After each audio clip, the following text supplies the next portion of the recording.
Minions and monsters terrorize the box office. The hunt for the next backrooms is here. And so much more in this episode of Beyond the Screen.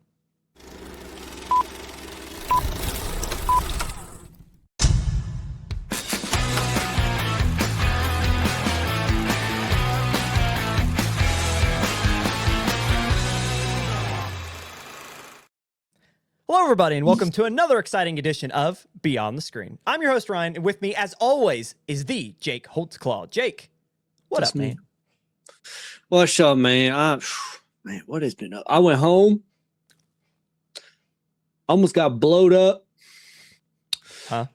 Not really. I helped my buddy get a lawnmower to his house. We dropped it off.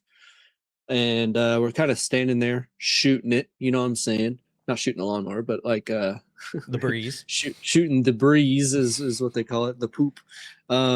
And he lives out in kind of the sticks, you know, the hills of my home county. So it's small town, small rural farm county, and he's out in the knob land, is what we call it. And so we're standing there, and all of a sudden, just the loudest boom you've ever heard, and like you could feel it in your chest. Like it was enough to like, yeah, it had concussive nature to it. And I kind of like look over my shoulder, like I didn't jump, but like I kind of was like, like what was that? And my buddy didn't stop talking. That's awesome. So unfazed, he's like, oh yeah, that happens all the time. And it's like, it's not the fact that it's the 4th of July, it's a regular occurrence that somebody shoots off some tannerite, apparently. Which, for those at home who don't know what tannerite is, it is a mild explosive that you are allowed to get your hands on. And generally people put it at the end of a shooting range, shoot it, and it goes boom. It's not quite like dynamite. It's lesser, but like a step down, but still an explosive. If you got enough of it, people use it to remove stumps. They put it underneath stumps, and then they stand back, and then they shoot it, and the stump goes. It actually evaporates. Like there's no more stump. Yeah, what do they say? And too much of anything is bad. Yeah. In this case, it is still explosive, so you could still definitely overdo it, regardless if it's dynamite or not. Yeah, I thought you were going with it's the 4th of July, and I would have been like, oh, yeah, like that. Actually, totally. I went to bed early. I went to bed at like 10. Bro, I was like, I've seen a firework. You've seen them once, you've seen them all. Just go to bed. Man, how unless you on the nation's 250th, no less. What's there to celebrate? That's gonna get clipped, and that's the end of our show. Thank you so much for not watching. To get political. No, that's so funny. I did celebrate the 4th, but I did it on the 3rd actually. So our local minor league baseball team had this huge like fireworks show, and instead of like the way that they do it is like we want as many people to go as possible, so we're gonna put it at the end of the game. So instead of it just being like, oh, hey, everybody show up to our fireworks at 10, they're like, you could also come to the baseball game at 7 and then watch it and drink alcohol and eat hot dogs and then watch it. Yeah. And so me and my wife did that, and it was actually really fun. And we got to just kind of, we did it. We enjoyed it. We had a really fun time. The team that is representative of the city we live in won like 14-1 or something crazy. Like they decimated their opponent. And then after that was like it was long. I was shocked at how long of a fireworks show it was. Because like it's a minor league baseball team. So it's like they might have like a decent little thing. It was nice. It was actually a really nice fireworks show. And so, yeah, so we celebrated it. It might've been on the 3rd. We didn't go out on the 4th just because we had already kind of done our 4th of July stuff, was kind of how we felt. So we had fun on Saturday. We drove around a little bit. Me and my wife and a couple of our friends, we just kind of went and hung out and did stuff. Yeah. But then we got home. Yeah. We got home. I knew her before she was. Yeah. We've known each other all of us have known each other for a long time. Yeah. She got a new tattoo on Saturday as well. So that was fun. And so she's got right here. Yeah, tier. right. Her third one actually. So Oh, really? no. But yeah, so it was just overall just a great weekend, and now just back to work. I was greeted like absolutely just amazingly by my first day back after a long holiday weekend, by walking into the building where my office is and it being 80 degrees because the AC quit. And so I literally sweat the entire day That's today. actually normal. You should have So expected that. I with where my office is, I know, but shockingly, it's the first time it's happened. And Really? it's since I've been there, and it was really disappointing because like I got it to my office. I was like, well, my office is like a corner office, but the sun's like rising on the opposite side. So like maybe it was somehow warmer in there than the rest of the building. And you It was- can't open the window I can. because it's and- hotter outside. Yeah, I can, but it's like it's funny because when I got in there, it was so early, like it was still like 77 or something, and it was like 80 in the office. It's a little hot in here. However, the humidity made it feel as if it were the same. So if I even opened the window, it would have just no difference. I just would have felt a slight warm breeze, but it wouldn't even be, it's not even a nice breeze. It's just warm. So yeah, I after that, I had to come back down to reality a bit. So I sweat most of the day today, which was unfortunate. But anyway, You know that the university, I thought, like, scheduled those days because it was the summer and they wanted to save money, and so they actually just turned the AC off. that's honestly not that might have happened. I know you're being somewhat sarcastic, but Yeah. nope, I didn't. In I didn't see in a the art schedule. department, no less. Right. in the Well, arts. with all those expensive cameras and everything, especially with where I am, because in the arts where I work is also film and journalism, Yeah. and there's not cheap cameras, a lot of not cheap gear in a student checkout lab, and it's all 80 something degrees in there. So, yay! So we'll see. And that's not going to hurt it that bad. It's not on, but Bowl of ice cubes and a fan. I wanted to. There's a mini fridge in my office, and I really wanted to stick my head in the freezer part. It's very close to. I would open it up and sit in front of it for like 3 minutes at a time every hour or something, because it was that hot. Like it felt like the cold air rushing out felt good, but I didn't want it to de-thaw, so I shut the door back. Anyway, we're 7 minutes in, and you're probably like, "What are we doing here?" You're here to listen to a film pod. Which, thank you for being here, by the way, every week. This is, I think, episode 16 of season 3, which is crazy. Listen, we've been here every single Monday of the year thus far. We are officially, well, you're -1. That's okay. We're officially halfway through 2026, and we've been in your inbox and your YouTube like feed, whatever it be, every single Monday. So thank you so much for sticking around. I wanted to kind of shout that out because this is the first episode of the second half of 2026, which is nuts to say. We're getting close to our 2-year anniversary. For those who have been with us from Hollow Moon to now the Beyond the Screen standalone, thank you for being here. And I just wanted to shout that out now that we've kind of made this milestone to through the first half of the year. Nuts, schnuts, as Jake likes to say. Very fun. Yeah. Anyway, let's get into the show. We always start our first segment, again, as always, is our box office news. We start our box office news with going over how we did in our prediction segment. So we end every Monday, or I guess every first segment, by going over and saying, what's the next weekend going to look like, I should say. Now, let's review. Let's throw up the stats.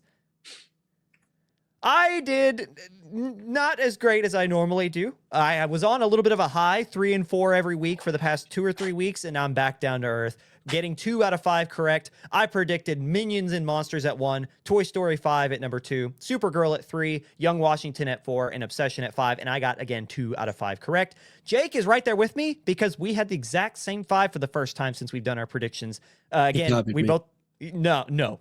We both had top 5. I was very close to flipping Young Washington and Supergirl. Actually, I had that at first, and then I flipped them back because I just didn't feel like Young Washington had the legs.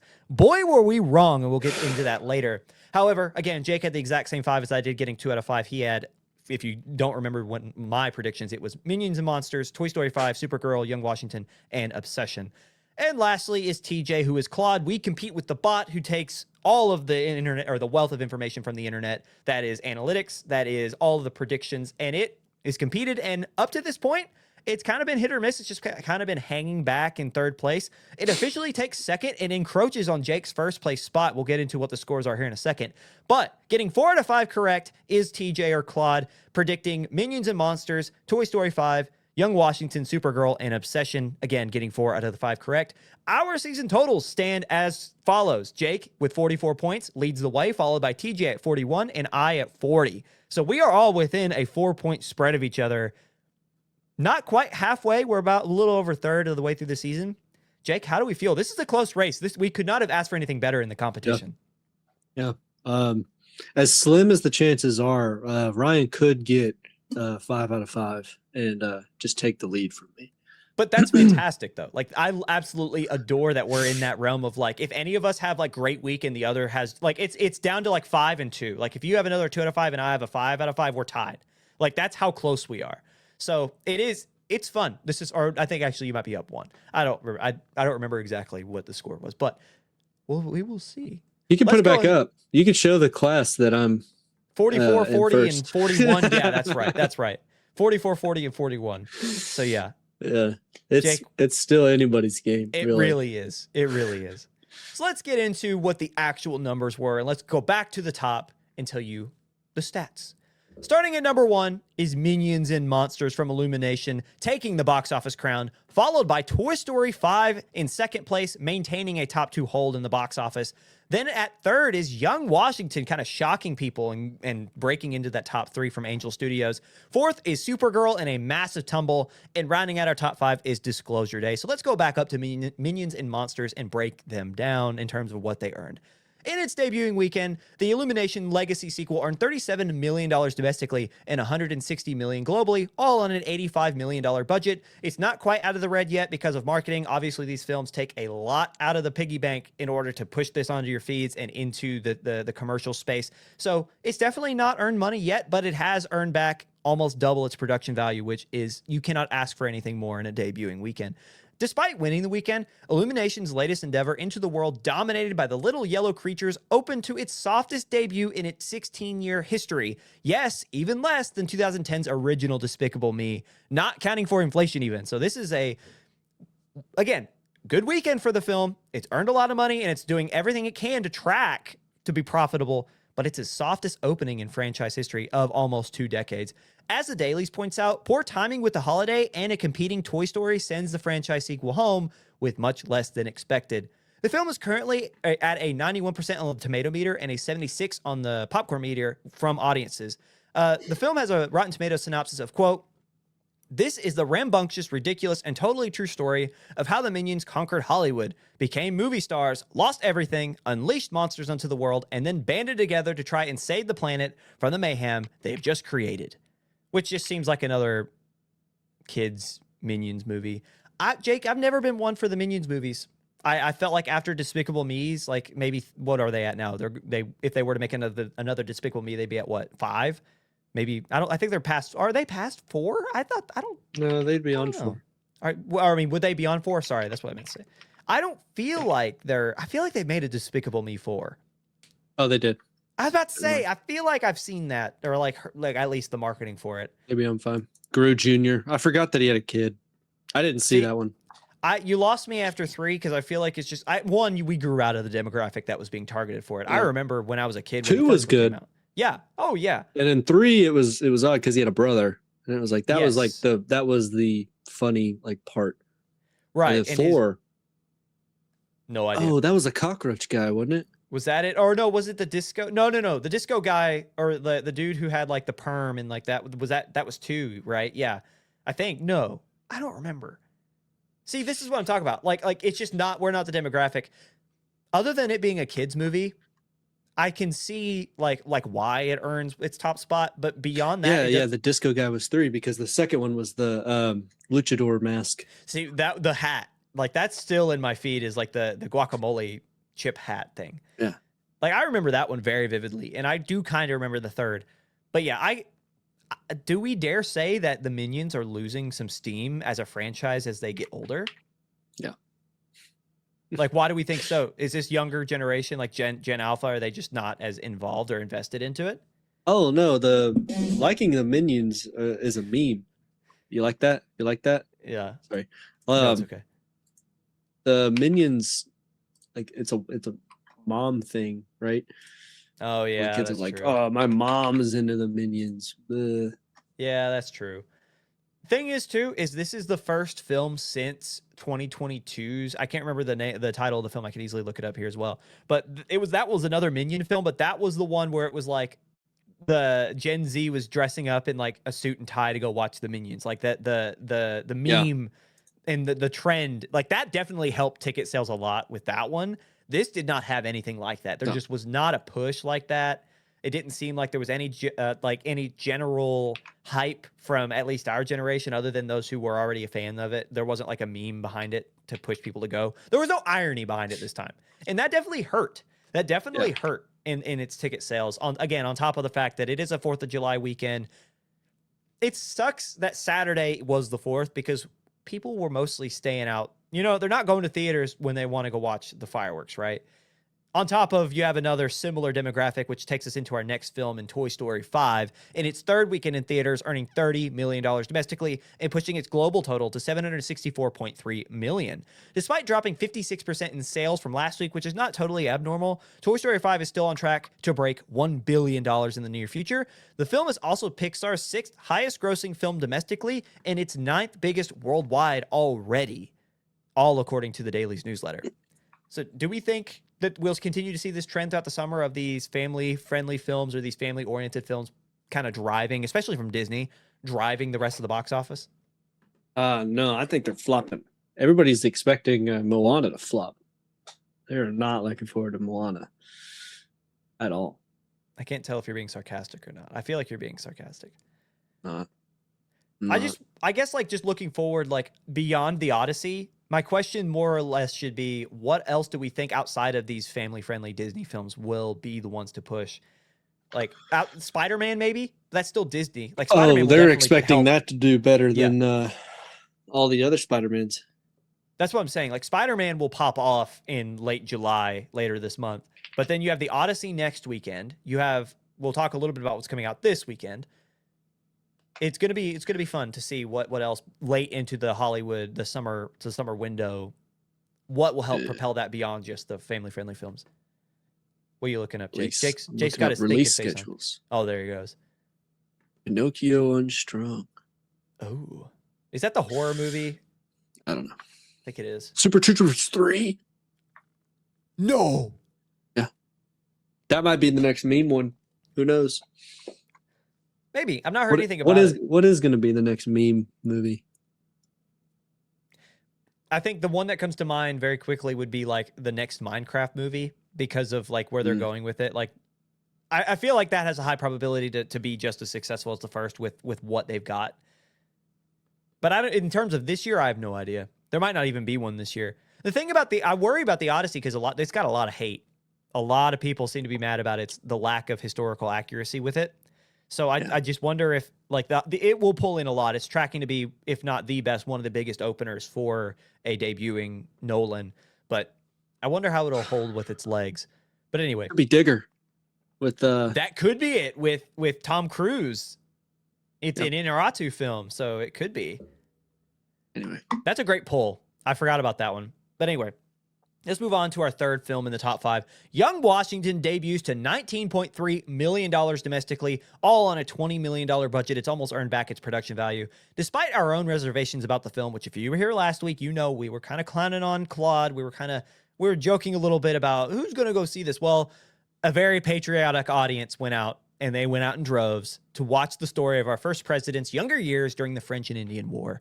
The film is at 60% on the tomato meter and a 92% on the popcorn, showing audiences very much enjoyed the film, those who went to go see it. The Rotten Tomatoes synopsis includes, quote, "Before he was the father of a nation, he was a soldier fighting to survive. A single misstep thrust young George Washington into the center of a global conflict, testing his honor, loyalty, and courage. As alliances crumble and the frontier erupts into war, he must confront not only his enemies, but the man he's becoming. This is the untold story of young Washington." Very dramatic. Is he becoming? George. He hasn't earned the name yet. He's still young. Oh, yeah. That's the whole point. He doesn't get Washington. He's like a Pokemon.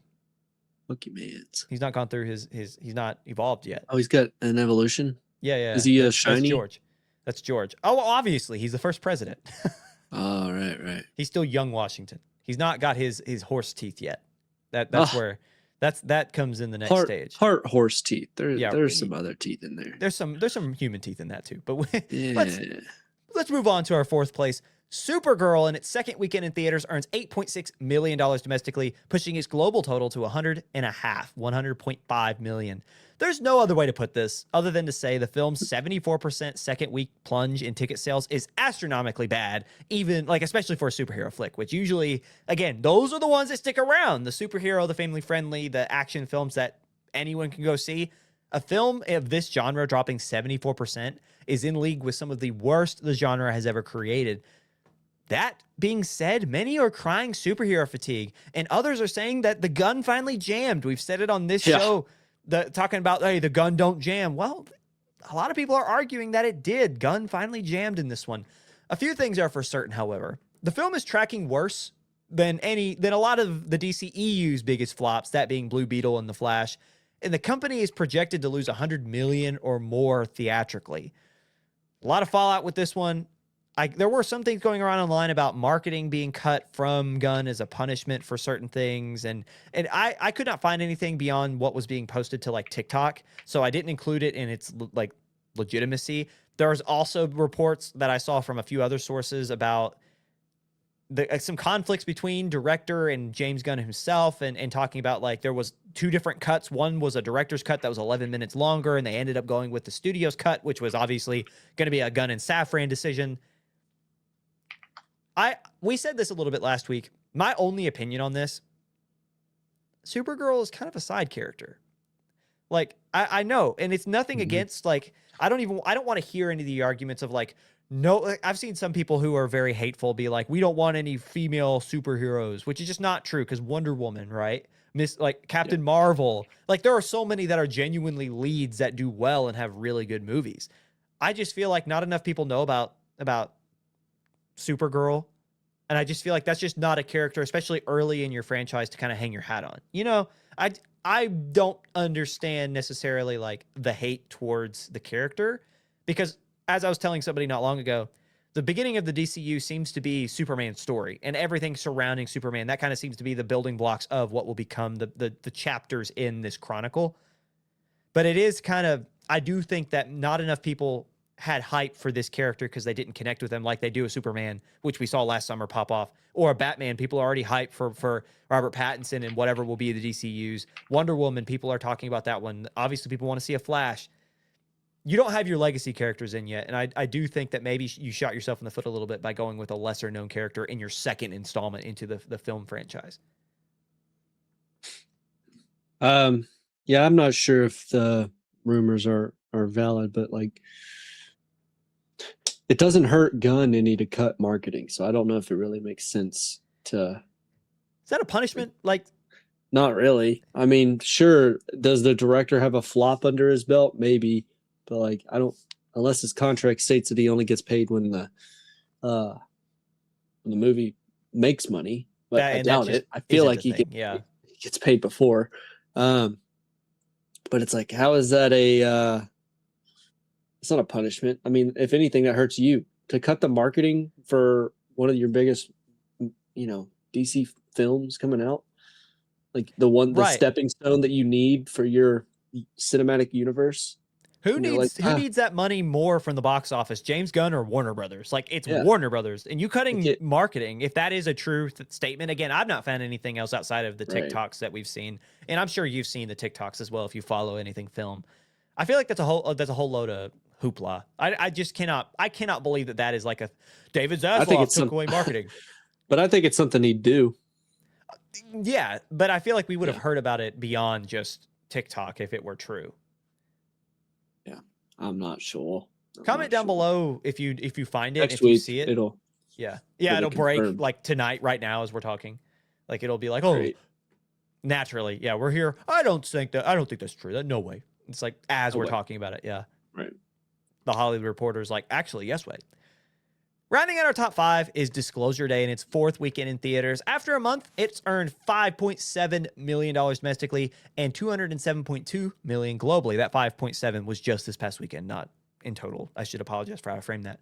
Other like reactions and other kind of fallout from around the box office. In its 8th weekend, Obsession finally drops out of the top 5 to 6th, with the Backrooms right behind at 7th. So, Jake, as we always do, What catches your eye from beyond the top 5 or even through 7? Beyond the screen. Yes.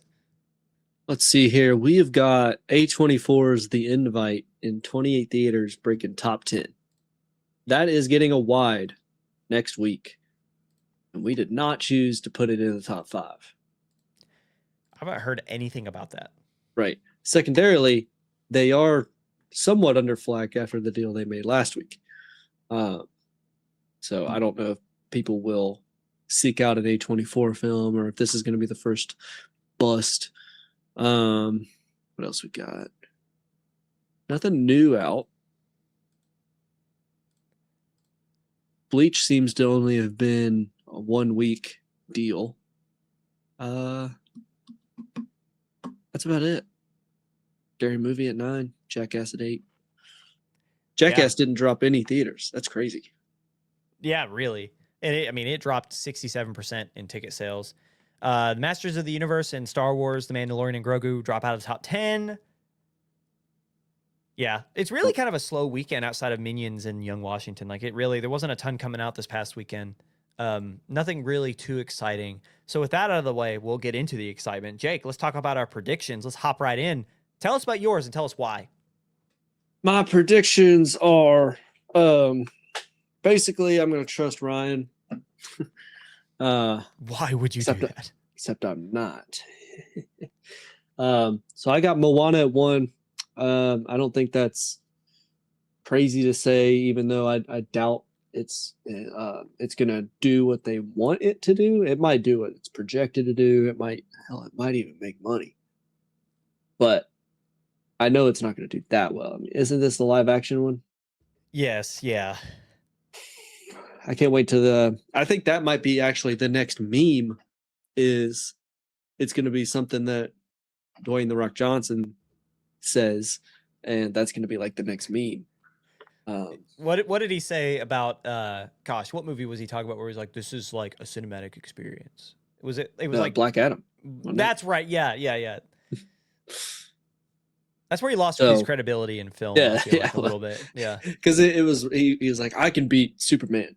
It wasn't just Superman. He was like, I think Black Adam is just as much of a cinematic experience as Oppenheimer, or he said something like that. Oh yeah, something absolutely crazy. Yeah. So that's my 1. 2, Evil Dead Burn. I know nothing about it other than I know there's several in the series. I think Dad's super into them. Is it zombies or is this It's like possession, kind of. It's like demons and whatnot. Like it just kind of like it is a possession. Like I shouldn't even call it possession. It's just like demon centric horror. Okay. Fighting those from the underworld. I know it's got somewhat of a following and prior box offices have done well, which is why I've got it at 2. Because at 3, Minions and Monsters is going to drop hard. I'm saying like 60 plus. I'm saying this thing is not going anywhere. And I've actually got that over Toy Story 5. I think Toy Story 5 will hit even worse due to Moana's presence, dropping it to 4. And then I got Young Washington at 5, expecting a 50 to 60, and that'll put it at like 10 million. So that like rounds out. Whereas like Toy Story 5 is going to be somewhere around like in the teens, because right now it's sitting at 30. So if it drops 60, it's going to be like 10 to teens. So I don't think I don't think Young Washington will beat Toy Story 5. No, and I am right there with you with your predictions, except for 2 because we flip-flopped them. Moana at 1, it's going to have a good maybe 2 weeks, maybe 3, but because I don't know where this one will lie, because this one just doesn't seem to be as high a quality. Like How to Train Your Dragon, it felt like it was going to be a big deal. Like it's just, I don't know if it's because it was longer, like between the original and the remake. I don't know if it was because people felt like because Chris DeBlois was back and he was obviously writing it, and it was like people were hyped for that, right? Like same thing with like The Lion King from a decade ago. People were like, oh yeah, like I look forward to Lion King. I have not seen that same hype from Moana. So in terms of its longevity, I agree. I don't think it'll stick around, but I can see families being like, oh, like maybe for like a week or 2, maybe 3. Following that, you have a good intuition, even though you don't really know a lot about horror and Evil Dead. Sam Raimi, the master himself, this is his franchise. Samuel himself. Evil Dead, which I love Evil Dead. It just as a franchise, it's just so fun and it's campy, and it took a bit of a horror turn.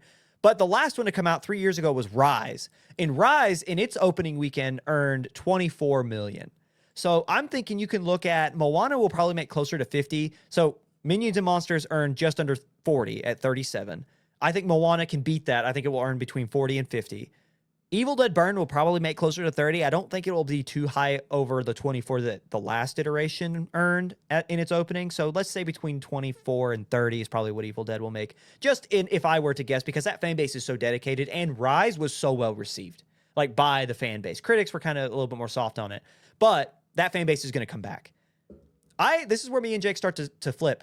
I have Toy Story 5 at 3 and Minions and Monsters dropping all the way down to 4. I agree with you that Minions will drop by like 60% because of Moana and because of the continued presence of Toy Story 5. But I think we've already seen that Toy Story has a set of legs that will keep it around. On top of it, Toy Story only dropped like 30-something% in ticket sales from last week to this week with the already established high-level competition.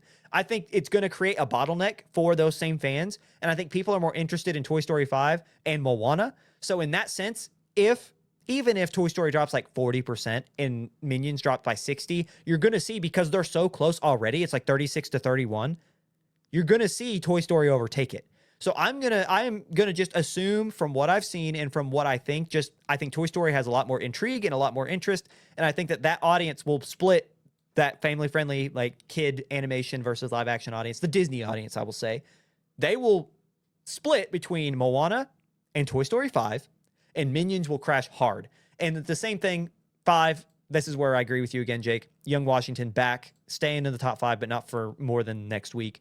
I think that we're going to see what it made this week. It's 19.3. That's another one that'll probably drop hard. In fact, like, I almost wanted to throw kind of like a little interesting little note and put Obsession there at 5, but I don't think, with it already dropping 30%, more than 30% finally after 8 weeks, I don't think it will recover like it did before. However, I do think Young Washington will drop enough that we will see a competition between Disclosure Day, Obsession, and itself. But I think Young Washington being so new, it will hold out. But I did have some thoughts about that. But anyway, to recap, my top 5 is Moana, Evil Dead Burn, Toy Story 5, Minions and Monsters, and Young Washington.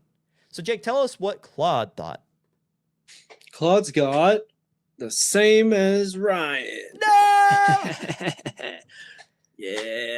Yeah, they're both going to be wrong. And I'm going to take the lead once again. You have the lead. You already have the lead. I take it again every week. Moana, Evil Dead Burn at 2, Toy Story 5, Minions and Monsters, and Young Washington. Exactly the same as Ryan. It actually told me word for word exactly what Ryan said, so I don't know who's copying who. That would be pretty funny if it did say just what the other guy said. It just took a break. It decided it didn't want to try this week. I'm not going to waste the water now. Cites Ryan Gum. Yeah. It is kind of reassuring that, like, having the internet, it picked what I picked, but also is it reassuring? But then you take a look at its track record, and it's like, because is it ego stroking? Is it? Maybe a little. I am happy with my prediction. I actually feel very rarely do I come out of my predictions and feel confident. But when I got this down, and I was like, I especially with Evil Dead having 24 with Rise 3 years ago, 24 million opening, I feel pretty confident about this. We'll see how well I do. I'll probably eat my words a week from now. But anywho, any final thoughts on predictions or the box office? Nothing. Well, with that, we will end our first segment. So coming up after the break, do we have our next backrooms on our hands? No. Jake says no. We'll read about it. We'll talk about it up next.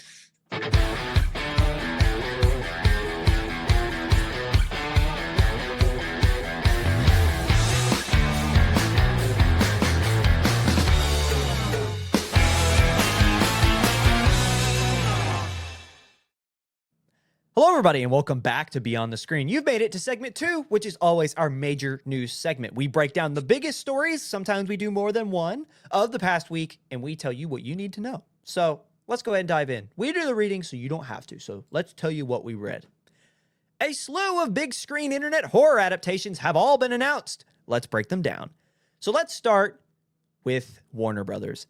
After an extensive bidding war, Warner reigns supreme as the winners of a longtime internet horror story and meme, Siren Head. The urban legend follows those hunted by a double siren-headed cryptid who towers over its prey. According to Variety, the film will be written and directed by Brian Duffield of No One Will Save You fame and co-written with Zach Kreger, who you probably know is of Weapons fame. The original concept for the character was dreamed into existence by what is labeled by the dailies as a creature designer by the name of Trevor Henderson way back in 2018 and has billions of views to date across his social media platforms. The concept, according to Trevor Henderson's wiki, because he's that popular amongst those who like this type of content, he has his own wiki page, goes as follows, quote, a mysterious and elusive predator in canon. Its proficiency in hunting via camouflage and mimicry is associated with a larger number of disappearances across suburbia and rural environments, often without a trace left behind. The wiki goes on to describe a plethora of sightings dating back to the mid-1960s and spans from Arizona to Indiana and beyond. Further described as an apex predator, the creature is also known to camouflage as other urban structures, so think like light poles and buildings and whatnot, and mimic people's voices to draw them near. Yikes. So I don't know if you've seen anything about this online, Jake. I've seen many, like an indie game developer of one of these types of things using this exact character. I've seen, and it's freaky. Siren Head is I've scary. seen it in the back rooms. Yeah. Like they're all very similar. We'll get into that discussion here in a minute. But yeah, so what do you think of Siren Head before we get into the deeper recesses of the story? I know as much about Siren Head as I do Pyramid Head and all the other headed beings. It's a little Silent Hill. I know nothing more than I've seen the memes where he's like doing the Fortnite dance. Right. Right. That's about it. I know he's like one of those cryptid level, or like you said, backrooms, YouTube phenomenon. Yeah. For Slender Man's. For the internet, Siren Head is old. It's 2018 is when it dates back to, which is crazy that it's lasted that long.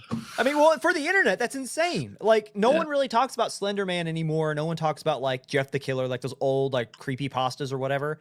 This is Smile like, Dog. Yeah. This is one of those, which I will say back in the day when I was like a teen or like a preteen, that thing scared me. Like Smile Dog was freaky. This is like the next generation beyond that. Like 2018 is just off the cusp of old time creepypasta into new time horror, just before the Backrooms. And it's still around. People still kind of reference it and people still talk about it. I feel like it was kind of dying in the most recent years, like maybe like in the last year or so. I haven't heard as much about it before this story, but like I can remember watching my favorite YouTubers doing playthroughs of like indie games based upon Siren Head. And I always thought it was an interesting concept. And I'm excited about Kreger being involved. What's fascinating, I should say, is how beyond Weapons, the guy has delved into like internet or video game. He's doing, oh my gosh, Umbrella Academy. What is? I was looking at images of Smile Dog. Oh my, why? Forgot what he looked like. Kreger's doing Resident Evil is the term I was blanked on for half a second there. He's doing the next like a spin-off of the Resident Evil story, which is cool because it's a movie connected to the game lore, not necessarily like any of the recent movies. And then on top of that, like that's already been filmed. We've seen some previews of it, and it's probably in the very deep recesses and almost finished phases of post-pro. But now he's attaching his name to another video game / internet popular entity in Siren Head, going to be a writer for that. Yeah, very interested. But anyway, let's move on because that wasn't the only thing going on this past week. The next day, this released on like the 1st of July. The 2nd of July saw the Mandela catalog get some realization. Not to be outdone, Steven Spielberg, Amazon MGM, and fellow collaborating production houses land one of the biggest original works of horror to grace the vast ether of YouTube. Again, that being the aforementioned the Mandela catalog. After winning an 11 studio bidding war, 11 studios were vying for this. The Spielberg-produced MGM distributed horror flick will be written and directed by the series creator Alex Kister and co-written by Tyler Clifton of Stay With Me fame, all according to Deadline. The original series, which has over 100 million views on YouTube and is considered one of the godfathers of analog horror, along with Local 58, The Monument Mythos, and The Backrooms itself, it's getting a realization. It's getting that live action treatment.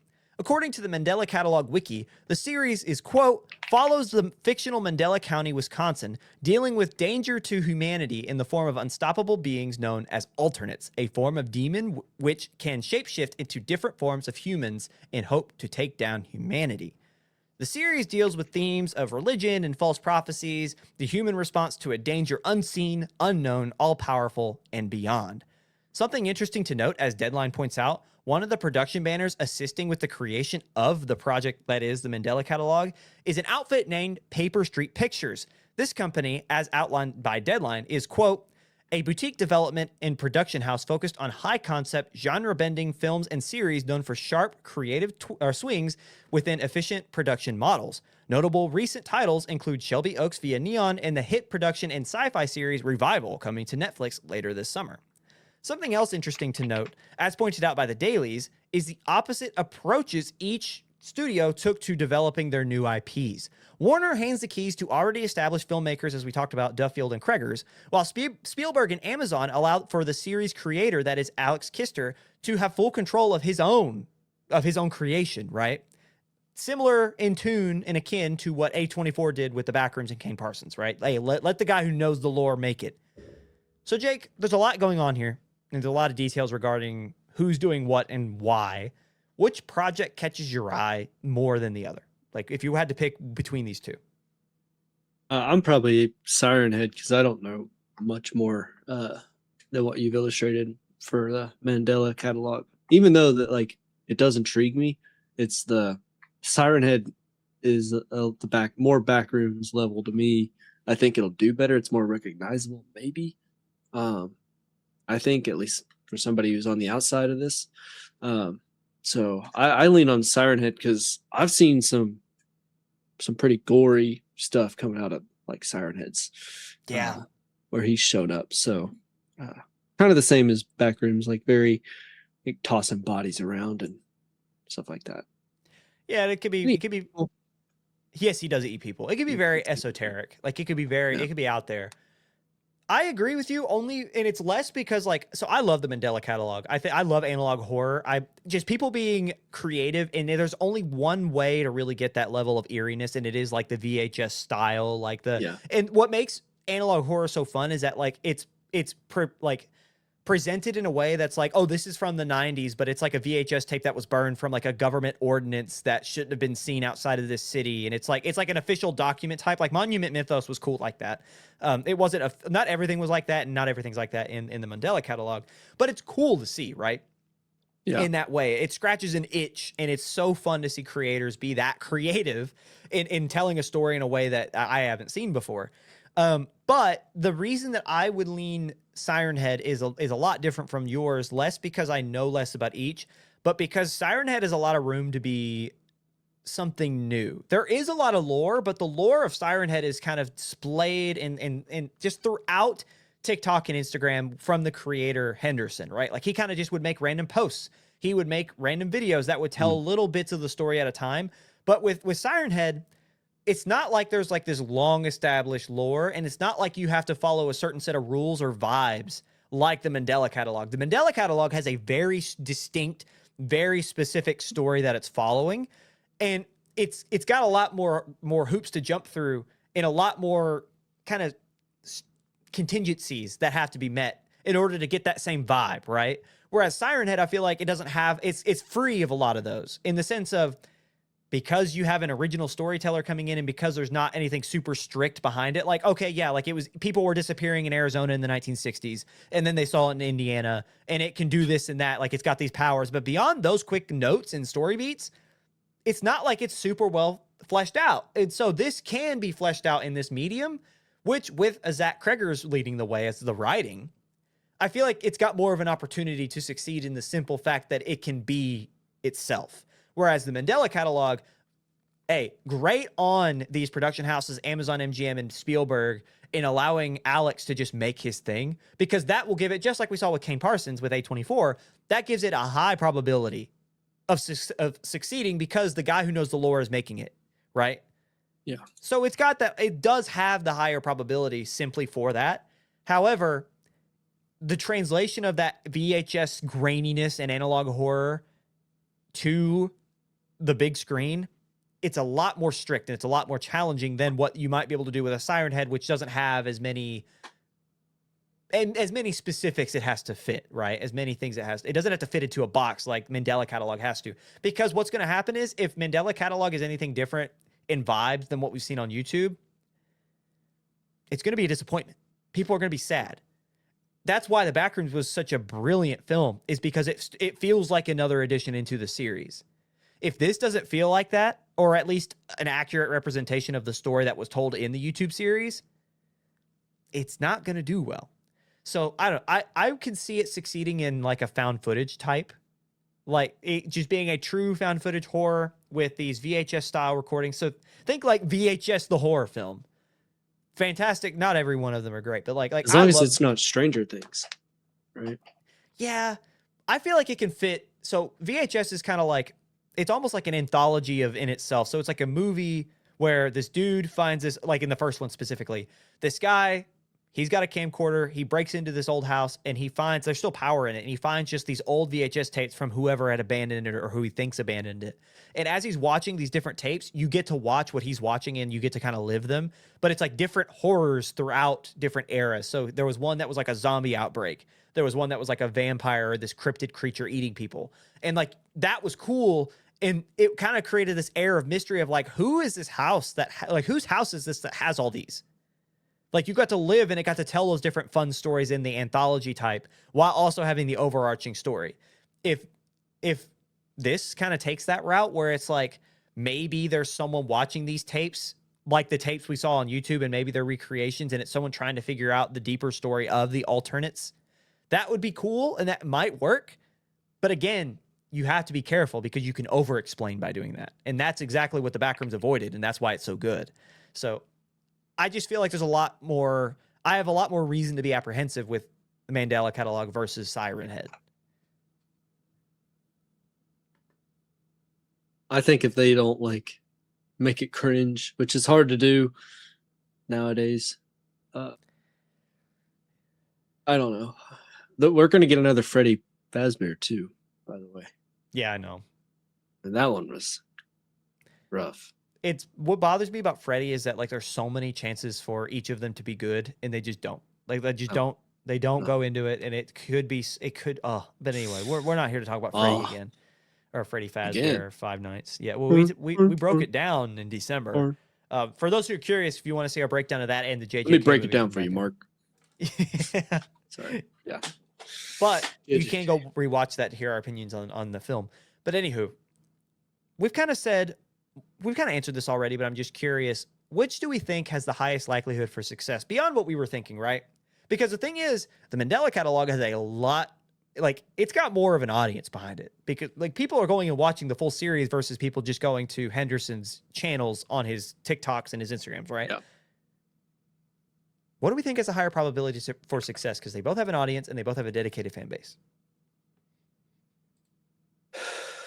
I still think it's going to be Siren Head. I still think that one is, I guess, easier to comprehend as monster equals, I don't know, a bad guy. Like I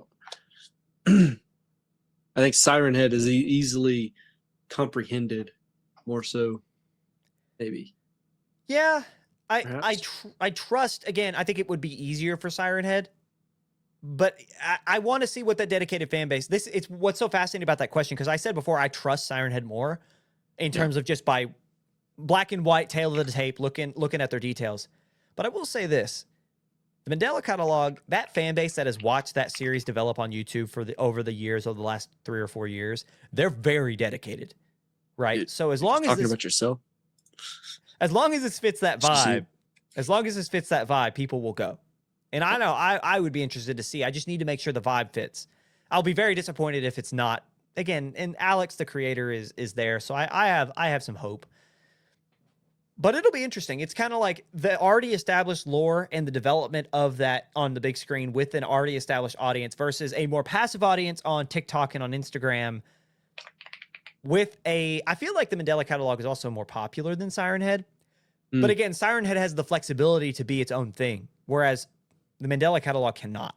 So I'd be very fascinated to see that. I still think I'm going to go with the one that has the Oscar winner behind it, or at least the Oscar nominated creator in Zach Kreger's writing versus not. But it's going to be, I think that's closer than what people might realize, but I will still say Siren Head as well. And lastly, I found a question of the day for this segment. We've talked about this growing trend before on the show. Specifically, Jake, you weren't here for that episode, but we talked about Reddit and Hollywood's deep dive into trying to find stories from subreddits and various kind of spooky forums. That rush is very real, trying to find the next backroom, trying to find this is a trend in Hollywood, and they want to find the next big story for Gen Z to go and eat up in the big screen. What is our realistic best case scenario for this trend?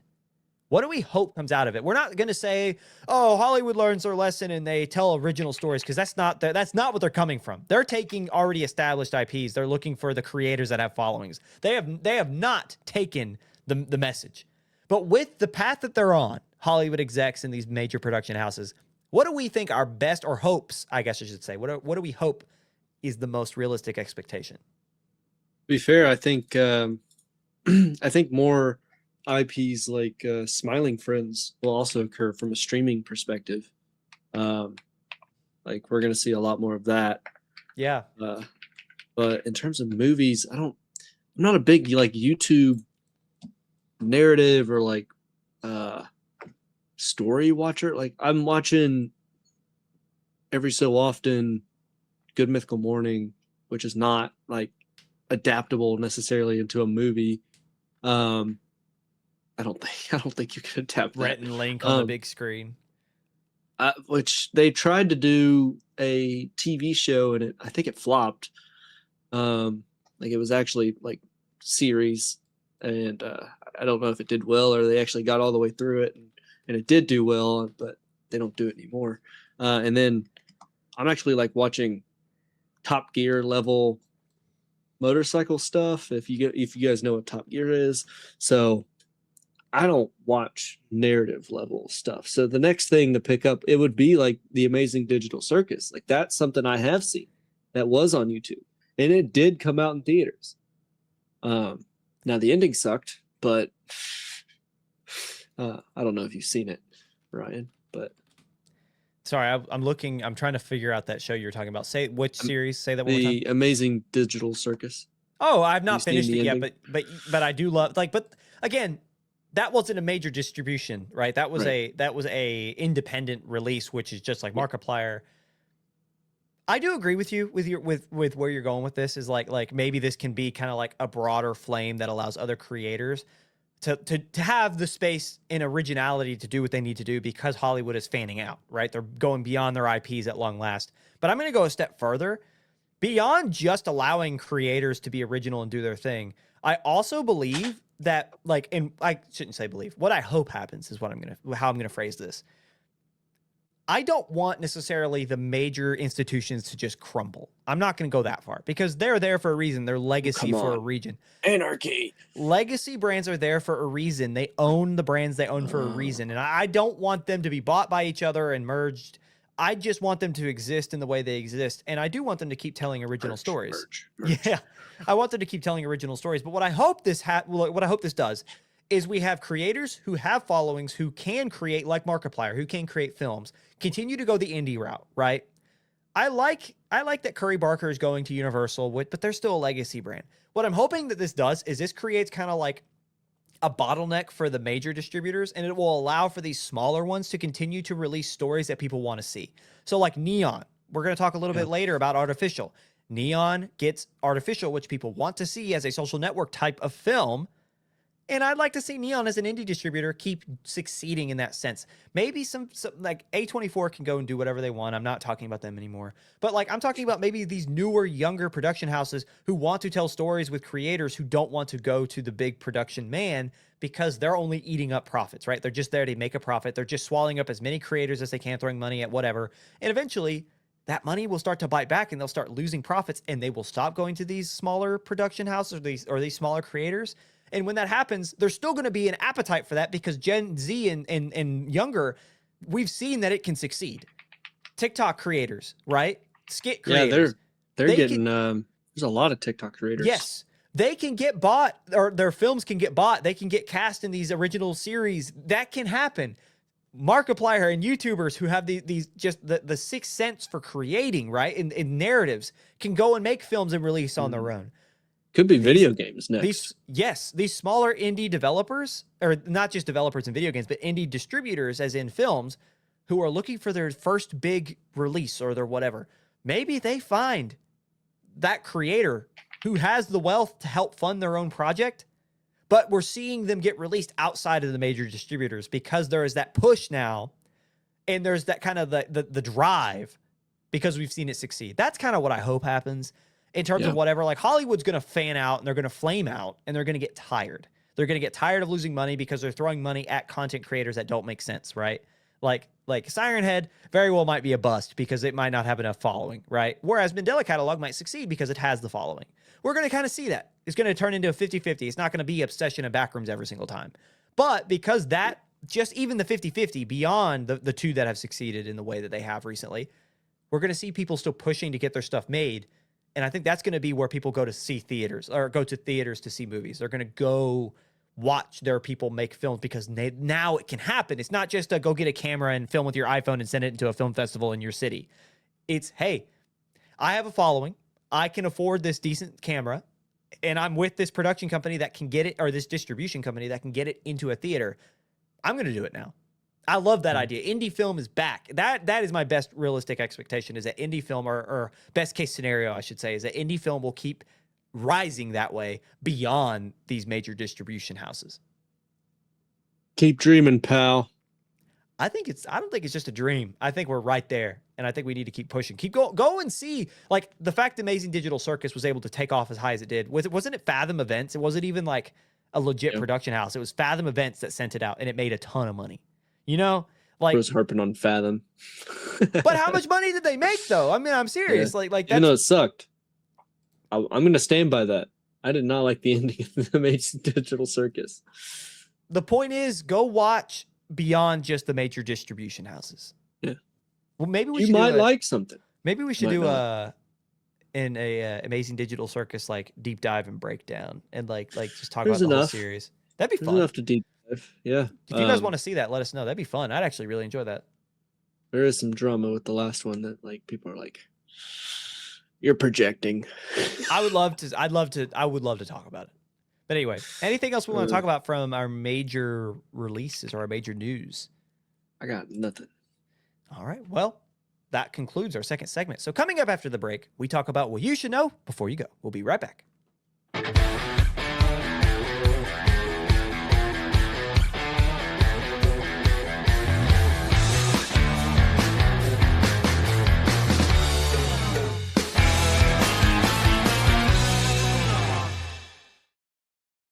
Hello, everybody, and welcome back to Beyond the Screen. You've made it to segment 3, which is always our quick hits segment. Before we get into it, I always like to say thank you guys for being here. I'm not going to take as long as I normally do because I kind of harp and I gush and I put my heart on my sleeve and I say thank you so much, and I really mean it. However, yeah, on the sleeve, I do. I love that you guys are here, and I cannot thank you enough for allowing us to do this. I get to hang out with two of my best friends, and I get to tell stories. I get to tell you guys what's going on. I get to talk about movies. I get to talk about what's on my mind, and I just love this. I love talking about the state of the internet. I love talking about the state of entertainment. I love talking about the state of movies, and it's just fun. This is overall just like it's a highlight of my week every single week, and I do it on Monday nights. So I guess like I have pretty good weeks every single week. So very, very thankful to do this. Very lucky to have the opportunity to do this in the capacity we do. And so thank you guys so much for watching. Like, subscribe, follow, comment, hit the bell, whatever you got to do to make sure you know when we're posting, when we're releasing, and to kind of keep up with us. We surely appreciate it, and it really does mean a lot. Every little thing does help. So comment down below what you think and what we should talk about next. And with that out of the way, let's go ahead and get into our quick hits segment. First off, Luca Guadagnino, the guy who directed Artificial, gets a distribution partner with Neon after weeks of uncertainty. Jake, do you know a lot about this? I don't think you were here when we talked about it. What's so uncertain? Sounds like he got it. So he did get it now, but Yeah. so I think this is going on 2 weeks ago, maybe 3. Okay. Guadagnino's film, which is considered a social network type, it's got a lot of comedy in it, so it's not quite, but it's that version. It's that type of film. Follows Sam Altman, and he's kicked out of his company in 2023 for some controversies and for allegations, and then he's brought back very quickly. That whole drama, that's what the film's about, and it was originally going to be distributed by Amazon and by MGM, painting Elon Musk and the sort in a bad light as villains, not really lovable people, and the CEO of OpenAI and Tesla, who would have thought that they weren't great people, one of them being our first trillionaire. However, Amazon kind of has a deal with OpenAI, and it allows them to use AWS to help feed their softwares and develop their AI. And so then all of a sudden the film's almost done. And then all of a sudden Amazon in the last minute was like, we're actually going to pull the plug on this and you can go find another distributor. And so what followed was like Netflix was looking at it. They backed out. A24, mind you, Kushner is also on the board at A24 and OpenAI. So A24 is gone. They're out. Neon was kind of the one that was hanging around. They finally accept, and now it's going to get a full-blown push out to theaters. So with that in mind, like, are we excited to see this? I've heard people say they love this movie. Those who have seen it, they're excited for it. I'm excited, personally. I've not heard a lick. Not on your feed? I think Neon will do right by it, even though they might have been the last one to pick it up. They had always kind of expressed interest. Well, me and Emily talked about it. That was like the week before A24 had accepted Google's AI thing. And we were like, oh, A24 would fit. Not anymore. And we understand why. Not just Jared, but also the fact they now use AI in their softwares and systems. Yep. So if not A24, we had said Neon was another great fit on that episode. And I think with all things considered, they are the best fit. And I'm excited. Like it just makes sense. And I'm happy that this type of film gets to see the light of day, because if we can't tell stories about the biggest things going on in our society, if they get the plugs pulled and they're getting kind of silenced, then who we are and what we stand for doesn't really work, you know? So happy to see this get a full-blown distribution, and I cannot wait to see it, because again, apparently people who have seen it say it's really good, and anything social network like at all, I'm there for. I'm excited for. Anyway, moving on. Danny McBride, known for The Righteous Gemstones, has recently confirmed that he has written a new take on G.I. Joe for Paramount.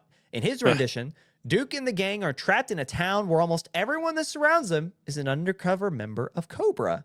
What do you know about G.I. Joe, Jake? I know the first one was awesome and the second one sucked.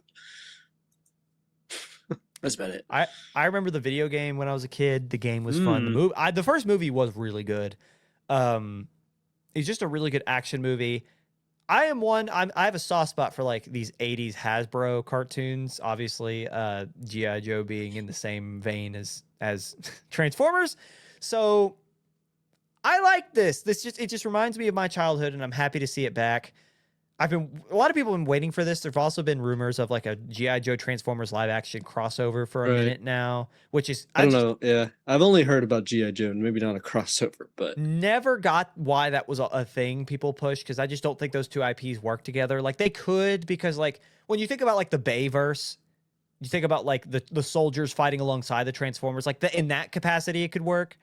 But I don't know. For me, it just always kind of felt like a square peg in a round hole type thing. Like it just doesn't, for me, they just don't match or mesh very well. But I'm excited. I love the idea of this action franchise coming back. I do worry that it's going to get the Masters of the Universe treatment, though, where it's just a certain demographic of older Gen Xers are going to be the ones excited for it, and our generation just kind of won't show up for it. So I hope that it's worth seeing. I really do. Snake Eyes is the coolest character ever. Wasn't The Rock in one? Oh yeah. Oh yeah. Oh yeah. Oh yeah. How could you forget The Rock? Bro, are you dumb? Can you even smell what he's cooking? You seen anything? Yeah. He was. Yes, he was. And again, I go back. It's got, if I remember, it's Channing Tatum as well. Nuh-uh. Yeah, I do remember that. Rise of the Cobra. Yeah. And Yeah. Bruce Willis and all. Yeah. I did not know Bruce Willis was in it. Yeah. Apparently got And Dennis that chick. Dennis Quaid in it as well. I think he's. Oh, I can tell you exactly. Going that back. chick. Gosh, it's been forever. Oh, Joseph Gordon-Levitt's in here. Christopher Eccleston's in here. It I was need to go goated back in the day. Need to go back and watch this. Christopher Eccleston is the Ninth Doctor, by the way. Just letting you know. Oh. So, G.I. Joe Retaliation. Yeah, that's the Rise of the Cobra was the best one. Yeah. Dennis Quaid was General Hank. Hawk. General Hawk. Or did I say Hank? Sorry, Hawk. I was reading like 3 of them at a time. My bad. Wow. Oh, Storm Shadow was a cool character too. Yeah, the more I'm looking at this, the more I'm like, yeah, I'm in. Like I need a good G.I. Joe movie. Yep. I might go rewatch that. Who knows? Maybe I bet that that's is a fun watch. I guarantee it is. I bet it's dog water, dude. I bet it's awful. My nostalgia will not let me say it'll be bad. I'm just letting you know. I mean, I was young. 2009, dude. I had to have been watching that when I was like 10. Bro, Storm Shadow versus Snake Eyes. Come on, man. You can't get over that. You cannot get over that. We know who won. We know who wins, bro. I forgot Marlon Wayans was in that. Yep. Yeah, I do need to go back and rewatch this because I'm like watching it again. I like the little trailer, and I'm just remembering. I'm just going down memory lane right now. I'm excited. We'll move on. We'll talk about this enough. This one I'm really excited about, Jake. Clancy Brown. Clancy Brown has been cast as Weak Kingsley or King in Cyberpunk Edge Runners 2. That's Mr. Krabs. The legend himself. He played Lex Luthor for a minute. Yeah, the more I hear about this, the more I'm so excited for Edge Runners, dude. Like, it's sadder. It's gonna be worse. It's gonna be so much worse. Yeah, the Polishers, the people from Poland are sad. Yeah, what do we got to be happy about? We bring that up every time we talk about it, but the more I see, like, Clancy Brown is a legendary Pole and a fantastic voice actor. He's just a great actor in his own right. I cannot wait to see this, especially as it continues to develop. Anyway, if we have nothing else to talk about on that, we'll move on. But I did want to point out Can't wait to cry. The legend himself is cast. Yeah, you know, Mr. Krabs is gonna die, and that's gonna make me so sad. I got to get the girlfriend on the first season. She will love it, or not. I don't care. Anyway, Wes Anderson's next film will reportedly be a Western. While speaking at Cinema Paradiso in Paris, Anderson emphasized that the project is still in early stages and has yet to reach production. Yet he and longtime collaborator Bill Murray have discussed doing a Western for years. According to Anderson, brothers Owen and Luke Wilson could potentially join the ensemble if the project is greenlit. I'm here for Wes Anderson. Hey, who's who in this situation? Are you Wes or are you Bill? Oh, I'm definitely Wes Anderson, and you're definitely Bill Murray. Are you kidding me? But you get to be the bigger legend, though. I feel like that is right. I feel like that is the I feel like I would be the Wes Anderson just because of like our archetypes. I feel like I'm a skinny little guy, and you're a I don't know how to describe. You're Bill Murray-esque. You're Bill Murray-esque. You have a better. You look like you'd star in Zombieland Double Tap. Yeah, dude, you have the better sense of humor of the two of us. So, yeah, I'm very excited for this. And I know not a lot of people, like, it's not for everybody, but like I love everything Wes Anderson. I feel like he tells his stories like a stage play rather than like a screenplay. Yeah. He tells stories how I think. Right. But for me, it's like every time I watch a Wes Anderson, like I always come, because like they're just art, but I always come away thinking something somewhat profound, like whether it's I think of Moonrise Kingdom, and I think of like just growing into adulthood, and like how these two young people are growing into adulthood despite childish adults around them. Like that's just such a cool concept. And then it's like Fantastic Mr. Fox and the idea of self-discovery and taking care of yourself and not falling into your old habits, and how your old habits can lead your present self into future problems. Like that's like a really cool concept with that. And of course, self-discovery. I even like the Phoenician scheme. I just finished that. So much fun, dude. That's such a fun movie.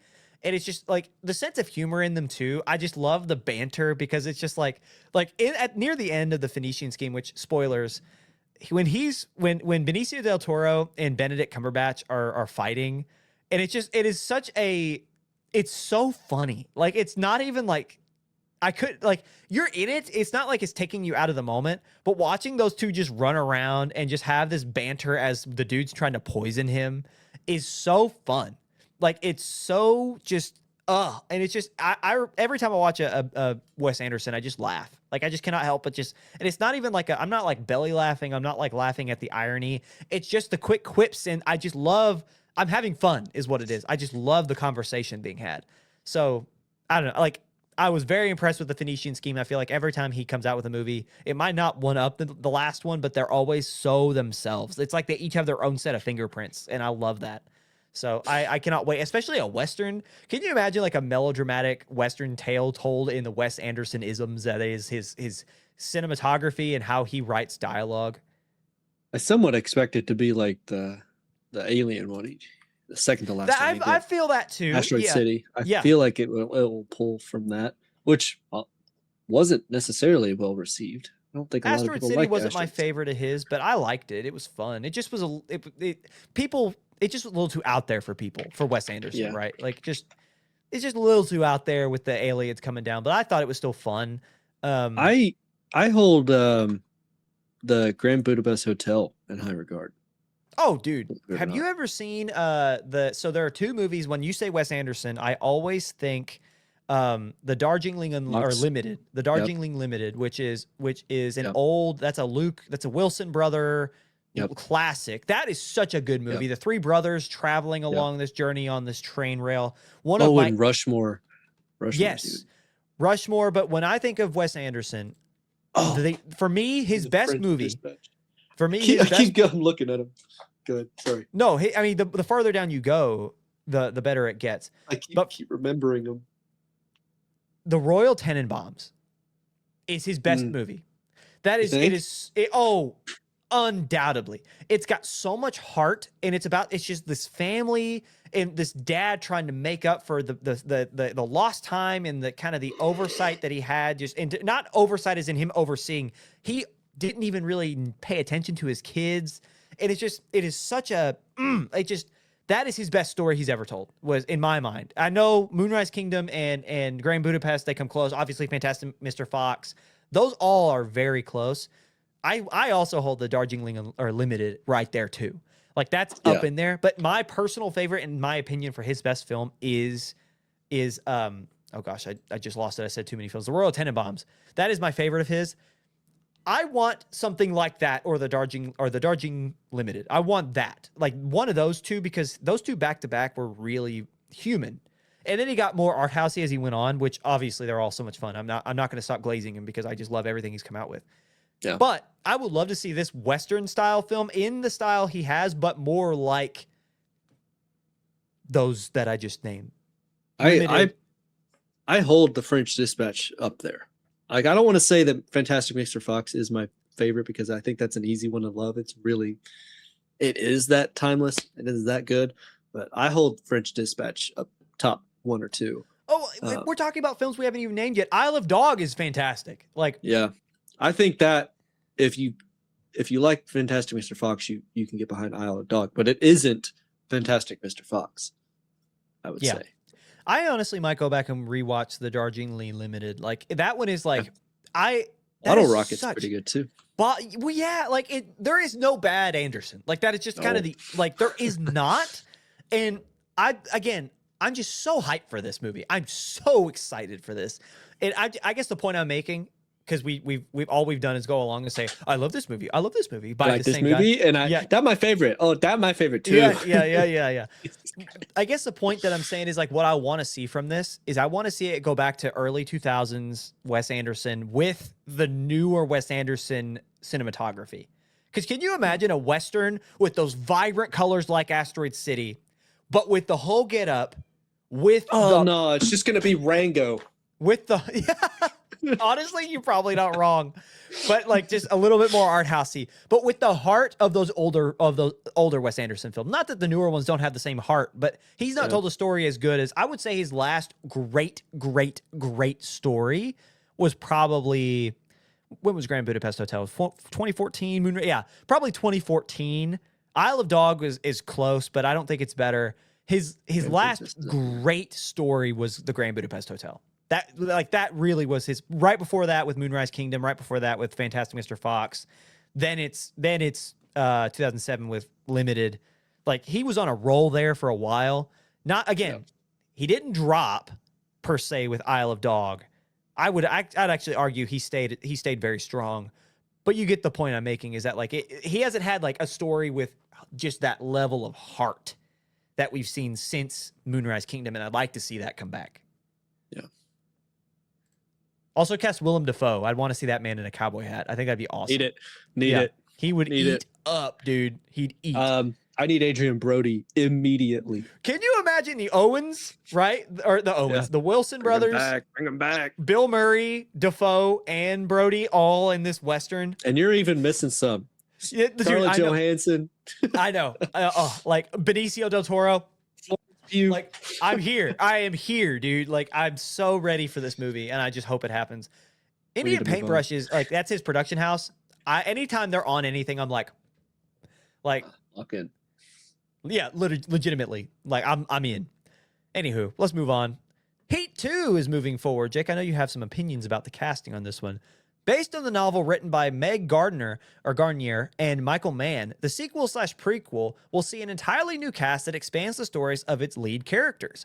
Bale and DiCaprio are both set to star, with Austin Butler, Adam Driver, and Ana de Armas rounding out their stacked cast. Now, a reminder, Ana de Armas has not yet like signed on, but she is like essentially with pen in hand, while Butler and Driver are in the movie. Now, again, this is a prequel from Heat, which came out in the 90s. Give me your thoughts, Jake. I'm worried that it might be a tad out of the scope. You know, is this? I know Heat's like popular, right? But now we've got a whole new cast, and we got a lot of big names here. We got a lot of money in this film just in actors and actresses.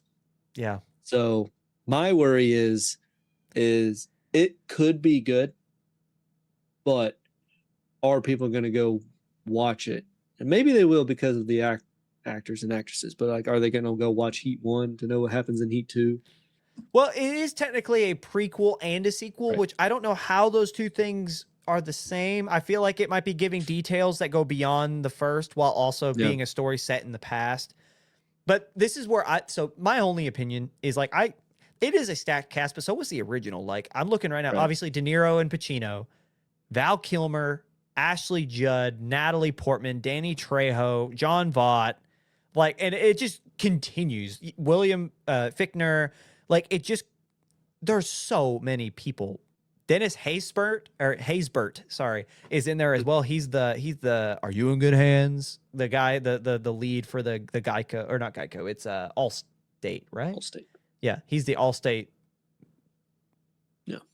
lead. Voice. The guy, the baritone. Are you in good hands? So he's in this movie. The point is, I don't think the stacked cast will be the problem. We are 30 years past the original. Right. Which is a problem. I think which maybe the cast will help. That's what I'm saying. I think the cast itself will pull in an audience, and I think that Michael Mann has enough. Like, I mean, Heat is timeless. Like, it is a timeless classic. It's a fun watch. I just don't know who's asking for a sequel to Heat. Right. Like, I know there's a dedicated fan base to Michael Mann, and there's a lot of people out there be like, I would love to. I'm not judging you. I'm just saying, as someone born in the year 2000, who has seen Heat, who likes Heat, I would never have asked for this. That's why they turned the AC off on you. Right, yeah. Stuck in They my heard you. yeah. They're like, oh, fine, you don't like Heat? You don't like Michael Mann? Flip the switch. Turns on the boiler. Screw you. Yeah. No, it that's just kind of my take from it. Maybe this will help, but anyway, let's go ahead and move on. Mr. Terrific series is in the works at DC with the Sandman writer Alan Heinberg, who's writing the pilot. So I've not seen this. I've not seen the Sandman, so I can't attest to Alan Heinberg and his writing. But are we excited for a Mr. Terrific? The Sandman. Yeah, I've not seen this. It's a Netflix series, if I believe, or if I remember. I look forward to seeing Mr. Terrific again. Right? Yeah, yes, you are Same thinking actor? of the right person. Yes. Okay. Probably good. I mean, we're gonna collab with like the Green Lanterns and more than likely you're going to see a lot of crossover. I love that this gives the character some more depth because a lot of people fell in love with him and not a lot of people knew who he was. Yeah. Right. And Eddie Gathegi is such a great actor. Like he embodies that character. My only concern, and this is kind of the critique online, is that so this also comes after the Jimmy Olsen and Gorilla Grodd announcement series, and we've already got Lanterns, and there's a bunch of other series. Yeah. People are saying James Gunn is making Phase 4 content in Phase 1 for DC, which is hilarious. I've seen that. And also insulting. Yeah. Do we think that maybe this is a little premature? It may be. Mr. Terrific, I think that this one is like people wanted to see him, Yeah. So I'm not sure if this is kind of in the same lines as like Supergirl, but because Mr. Terrific we've already seen on screen, whereas like Supergirl I don't think we have. Maybe in a teaser, but we saw. So Supergirl was at the end of Superman.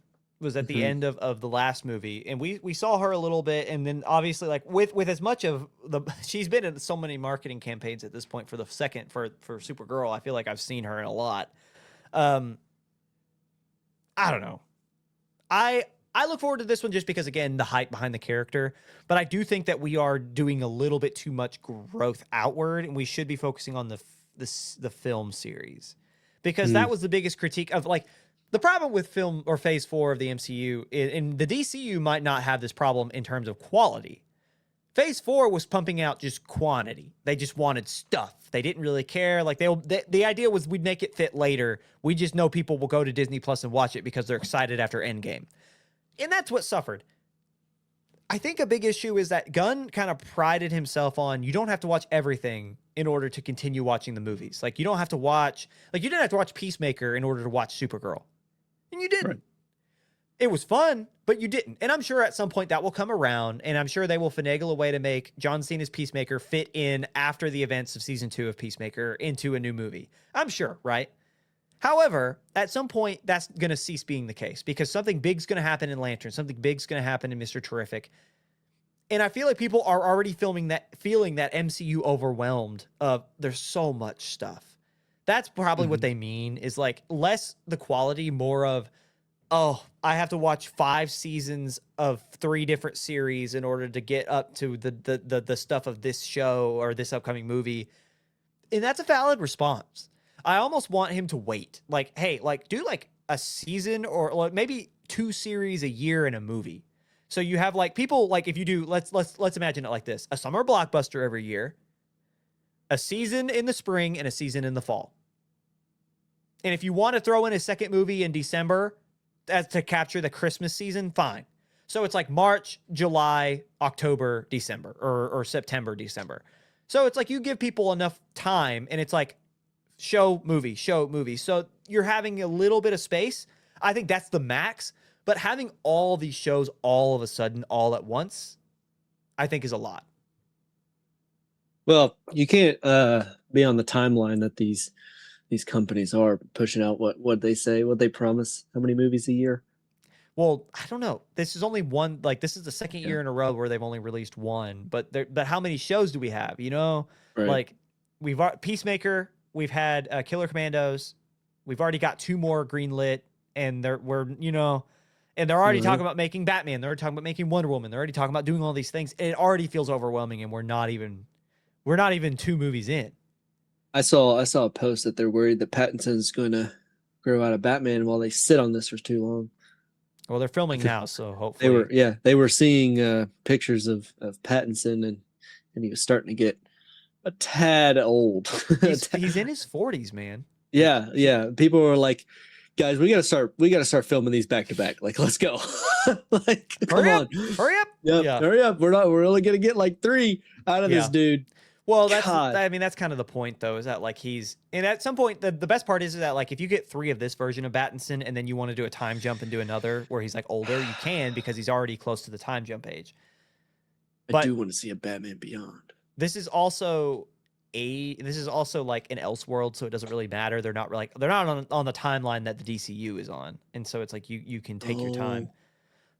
But give me a Terry, give me a Batman Beyond, dude. Like I would love for the DCU. But I don't see Pattinson as being Bruce, old man Bruce, in that. Well, who would it be then? Like who are you going to bring in to be old man Bruce for Terry? Not him. He doesn't scream it to me. Not yet. Bale. Yeah, it could probably work. He'd do it. Not Ben. No, God, no. Can you imagine the Snyder heads would be like, they'd be freaking out. Yeah. So you're confessing that you thought he was better? Like, now there are rumors of the DC universe has found a Batman, and he looks eerily similar to Corn Sweat, and he might be able to do now. The thing is, what would be cool about that? What was the guy's name? Can you look that up? If they actually do the one where they swap. I was about to say, in the series, they looked close enough that they could switch masks, like literally, and they would fit. Yeah. That's pretty cool. They were drawn the same. Which is hilarious. But I love the idea that they do look similar because they're so far the opposite sides of the coin. Yeah. But in reality, they look similar. That'd be really unique in a storytelling fashion. But anyway, we'll go ahead and move on to our last story here. This is not really movie, but I really wanted to get your opinion because we talked a little bit about video games in the most recent episodes. As everyone knows by now, PlayStation will cut production of all physical discs for their gaming franchises starting in 2028. And as of today, Xbox has laid off over 3,200 employees, almost 20% of its workforce, and is spinning off or selling studios like Arcane Lion, which made Dishonor and Prey, Compulsion Games, which made We Happy Few, Double Fine, which made Psychonauts, Ninja Theory, which made Hellblade, Senya's Sacrifice, and Undead Labs, which has made State of Decay. I have no question for this, but I do want your opinion. I just want to open the floor to this level or this topic of discussion. What's going on here? So I know there's fan bases for all these, but to be fair, those are like their C tier level studios. Like they aren't losing crazy numbers giving away Dishonored and even State of Decay. Like they're not losing insane. Lion and Hellblade, like Arcade Lion and Ninja Theory are decent size. Like they're not huge. You're right. They're like C plus, maybe B minus at best. But like those are not small. Hellblade and Dishonored. When was the last Dishonored game? 22 or 3. Hold on, I can look it up. Okay, I still have a sealed copy of Dishonored because I never opened it. I might be wrong. Give me a second. But now PlayStation cutting physical discs, I mean, that's not nail in the coffin, but if y'all aren't buying physical media or begging for it from your parents and grandparents before they throw it away, start. Keep a box somewhere. Like discs, eventually they'll fade, but like do your best to keep that Xbox 360, keep that Xbox One with disc drives, and stockpile CDs for music, because eventually you're not going to own any of it. Make friends with your closest video game shop, whatever it's named. It not GameStop, but like something more local, because they're going to be the ones still collecting this stuff. They're the ones fixing the scratch discs. They're the ones reselling. Go buy you a PlayStation 2, 3, 4 with the discs and go buy those old games, because at some point you're not going to be able to own them. What's difficult is the memory cards on the PlayStation 2s are starting to degrade now. There are companies like, it's called like Retro. Yeah, they make them, and they make adapters for stuff, so it's fine. But like, go check your save games, because you're gonna you gonna lose them. Yeah, there will never be like, so like for like retro games, or I think it's Retro something is the name of the brand.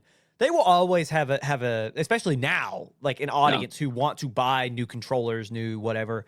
And I think at some point, like PlayStation will notice, and like Microsoft and Xbox will notice, like eventually when Microsoft decides to stop making physical games. Although they did announce that they were going to make like a digital way to download your physical game, so you can still buy the physical, but it's like you don't have to put it in every time. And that's like a way to capitalize on the PlayStation thing.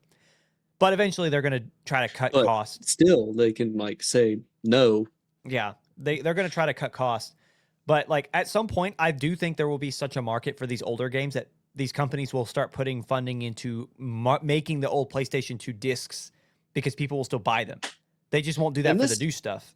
This isn't necessarily, I mean, it's not blatant, like I'm going to cut physical disc production because I want to be able to take a game off the store whenever I want. That's not like the main reason that it's they money, want to do that. production. It is. Like, it's production. It's the fact that it costs so much to produce a CD, and they're just going to sit on the shelf for. They have a long shelf. Like CD and like physical disc actually do have a really long shelf life. They don't move fast. People would rather sit at home, press download, credit card, and have it in an hour or two. Right. So that's the convenience of it. Yes. So, you're making such a good point, and I want to just hold on to your next point just real quick, because I want to point this out. It's not that people are mad that physical items aren't being made anymore, because again, 80% of people, I buy digitally. Like I'm going to, because it's easy. I could just hit buy, download. PCs don't come with disk drives anymore for a reason. Right. Like I am so down for that. But the problem is the history of Sony, the movies we talked about not long ago, where Sony lost the license and they just said, actually, never mind. You don't own that, even though you paid full price for it. That's the problem. It's the history beyond, because they have every logic to cut creation of like physical discs, because again, it costs a lot to make. They have a long shelf life, and most people don't do that anyway. It's not the logic's not there. It's given the fact that they can, and they have. Yeah. It's like given the opportunity now. Yeah. I mean, what, as a business person, you take advantage of it. Like, I'm not going to get into legal issues. I'll pull it. Now, maybe back in the day, they couldn't pull it, and legal was just like, we understand. You can't pull a physical copy out of somebody's hands. You just can't produce it anymore. Yeah, you just can't produce it anymore, and that's the limited run. There you go. Now, they definitely can. And it's more of a state of the world as it sits, because everything is digital. It's like, oh yeah, now legal 100% can block it, and it actually protects whoever owns the license to those movies and those games. Because I mean, at the end of the day, if it's an indie developer, they got to get paid. If Sony doesn't want to pay them. Well, is the first. Yeah, sorry. Go ahead. Sorry. There is both sides to that. It's like, we 100% agree that if Sony isn't willing to pay, they definitely shouldn't be able to house the IP. Like that's the whole point of like licensing music as well. It's like, don't play my music on the radio if you don't pay me. Yeah. And so same thing is like they would take the song off the radio if they didn't pay for it. So, and then.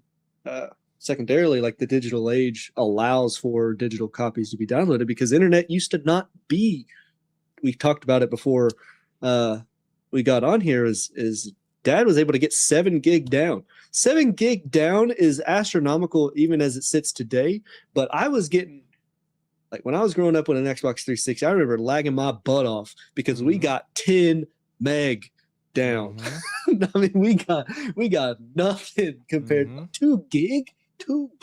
You can get 2 gig for less than $50. Yeah. But see, the thing is, I want to take a step back too, because it's not about legal. Although, like, it makes sense from the Sony standpoint. Like, that is a decent argument. I'm not mad that they're cutting it, because logistically and logically, like just mentally, it makes more sense both financially, right? And again, just in terms of your production, to not make digital. But again, you have the encroachment, and this seems to be the front line of this. There's an encroachment on people who people who run AI companies, people who own major entertainment sects, like video games, like music, to where it's the licensing. It's not just purchasing, the licensing of entertainment, the licensing of information, to where even CPU, because there's this huge thing with graphics cards, and the problem with all this stuff is, do you think these billionaires who own these companies, do you think they want you to be able to just have a computer that you can just access the internet for free, access whatever you want for free? Do you think they want you to be able to just pick up a CD with your favorite game on it and just play it whenever you want after you paid one payment? No, they want to license it to you because they want to keep making money off of you. And there's this encroachment on more and more of these types of content, of this information of X, Y, and Z. And this feels like the first steps, the front line of that. And the only way to fight back is with your wallet. Do not buy. If you really don't have a problem, like for me, I do have a PlayStation that I've had for a number of years now because I bought it when I was still playing on my game. I play on Steam now. Steam's like, and you could say there's no ethical corporations, but if there was one, it would be Steam. All my games I buy are from Steam. I don't do PlayStation Plus anymore. Do what you have to do. I would even say, because I do want to get back to Xbox, but Which, not only did they cut production of physical discs, Sony, but they upped your PlayStation network. Exactly. So it's like, do you think they're going to like cut costs for you because they don't have to spend that money? No, they're going to keep making it as expensive as possible, and they're going to keep encroaching on you until you make a statement. Also, I wonder if they'll make record profits this year. Probably. But here's a statement too. I've seen this online, and I'm not condoning this. I'm just saying it's a statement. If buying is not owning, then piracy is not theft. Which is an interesting perspective from those who may or may not have the capability to do that. And I will say you shouldn't do that because technically that's illegal. And we do not condone that here on Beyond the Screen, but we will not say to others whether or not you do it because we love you. But just letting you know for legal purposes, that's why we say that. But going back to Xbox, what's interesting about this is like this has been on the rise, like, or at least on the horizon, I should say, for a long time. Their new CEO has done a lot of really good stuff. A lot of people are interested in Xbox again. People are buying the Game Pass again. People are buying, like, there was a report that like people were buying so many consoles that production could not keep up with the demand. Xbox could not keep making them because so many people were trying to buy them because they're back, right? But I can't remember her name, the name of the new CEO. Let me actually look her up so I can give her the props. Generally was well liked until this layoff. Aisha Sharma. Until this layoff. But the thing is that she had long since been saying that the way that they do business right now is not sustainable. And it hasn't been for a while. And so it's not shocking that they're laying off as much as they're laying off. However, do we think that Xbox can continue with the hype that they've had in the most recent months, despite this cut? I think it really depends on what's next. I mean, the layoff sucks. I don't see an issue because I never played any of those games.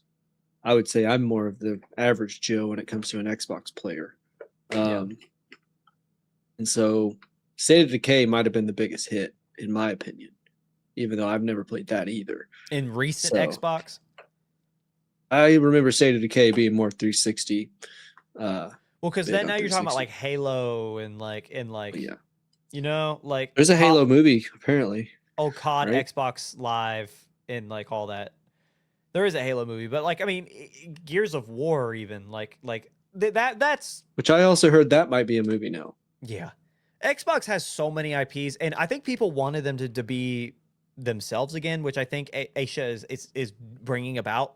And another thing that like I love Xbox versus PlayStation is that Xbox, you can still play all their games on PC. Like, okay, like if I had to do the Game Pass to get a bunch of free games that I like from the Xbox IP, I think it's like $14 right now. I don't pay it right now, but it's like, you know what? If a game that I really liked was free on there with the Game Pass, and all I had to do was pay $14 to get an $80 game for free on my PC that I game on anyway, of course I'm gonna pay that 1 month thing to download that game and play it.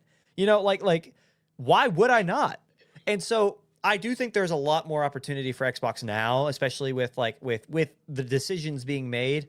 I'm hoping that they go back to having exclusives, because why is Halo on PlayStation?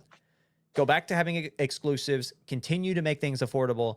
I hope they stick to their guns with the discs, and they allow, because they can make, yes, it's expensive, but they can make a ton of money from people who want physical media if they continue to make games with physical options. I think there's a higher probability, just with the way that she's been going about fan service and with some of the decisions she's made. This is her first big nuh-uh that people seem to have had against her. But the thing is, she inherited a bad situation to begin with. And so I don't necessarily think this is her fault. If this was happening in 5 years and she just did it because she's trying to save a buck, then I'd be like, then this is that, right? Then this is like understandably so. However, she's like not even 6 months on the job, and she's trying to save a dying company. And she's done a good job up to this point. So I'm not going to blame her for that. Wonder one of the reasons, not like the reasoning for layoffs. We all know it's a money thing, but like, what were the jobs that were laid off? Like, I guess I don't know. Is that like too in the know to know what jobs you laid off to? I don't know. I'm more interested in like, what are we doing to supplement? Like, are we overworking the current workforce? That's 20% of your workforce you just got rid of. So, is it AI? Because that's not a good look either. Especially when Ford just hired back all their retired engineers. Right. And like, kind of to piggyback on that too, though, is that like, again, quality over quantity. If you are cutting your workforce and you know you can't do the same level of output that you were doing before, which wasn't working for them anyway, you make your games exclusive and you focus on making high quality games that people want to buy. Like, again, a good Halo would fix the world. I think like a good Halo would solve a lot of problems for that company and make people very happy, especially if it was something you could only buy on Xbox, whether it was on your Xbox Game Pass on PC or with an actual Xbox. Now, again, not her fault. Consoles are really expensive right now because of GPU and because of graphics cards and because of the cost of everything right now, because of driving up AI. So I think that this allows them for an opportunity. It's sad that there's all this layoff, but something wasn't working to begin with, and maybe this is just an opportunity for them to say, let's just make good stuff right now to get people back in our good graces. You know, 2K is going to release NBA and WWE or whatever on their console regardless, right? Like, you're going to have developers who are independent of them who are still going to release that they can still make money off of. But again, Gears of War, Halo, all these different IPs that you own, you make good versions of these games, or you make just good games in general beyond that, especially with how mad PlayStation's making people. This is where they're at. Let me put it this way.